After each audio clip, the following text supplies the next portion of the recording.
Hello friends, welcome back to my channel Rinki Das blog. তো তোমরা দেখতেই পাচ্ছ যে আমি রেডি হয়ে আছি পুরো।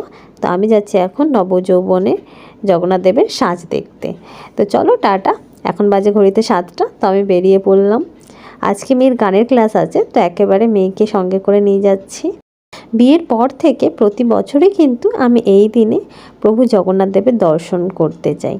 তো এবছরও কেন তার অন্যথা হবে। তো আমি আর মেয়ে মিলে এই যে চললুম। মেয়ের তো দুষ্টুমির শেষ নেই।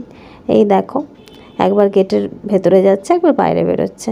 তো এর মধ্যে ও দাদু চলে এসছে ওর জন্য কত কিছু নিয়ে। তো সেসব রেখে এবার আমরা চললুম প্রভু জগন্নাথ দেবের উদ্দেশ্যে।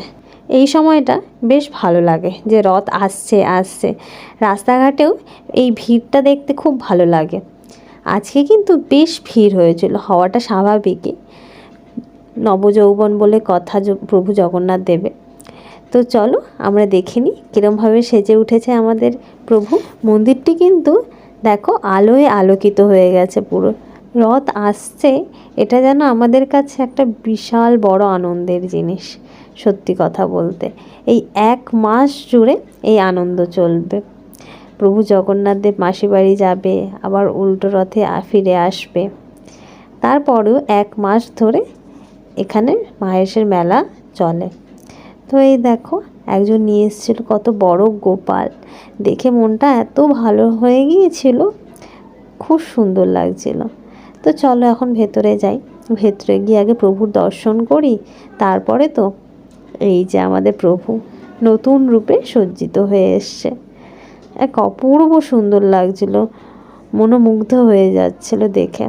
তো এই দেখো তারই পাশে সাংস্কৃতিক অনুষ্ঠান হচ্ছিল, সেটাও খুব সুন্দর হচ্ছিল, অনেক মানুষ এখানে দেখছিল। আমার মেয়ে তো এগুলো ভীষণ ভালোবাসে, নাচ গান। তো ও দাঁড়িয়ে পড়েছে, দাঁড়িয়ে দাঁড়িয়ে দেখছে। তো আমরা এখানে কিছুটা সময় কাটানোর পরে আমরা চলে গিয়েছিলাম মেয়ের গানের ক্লাসে। ওখানে গিয়ে আমরা কি করলাম সেগুলো সব তোমাদের সাথে পরে শেয়ার করব নেক্সট ব্লগে। তো আজকের এই ভিডিওটা তোমাদের কেমন লাগলো অবশ্যই কমেন্ট করে জানাবে। যদি ভালো লেগে থাকে তাহলে একটা লাইক করে দেবে। আর তোমরা যদি আমার চ্যানেলে নতুন হও তাহলে চ্যানেলটিকে সাবস্ক্রাইব করে অবশ্যই আমার পাশে থাকবে।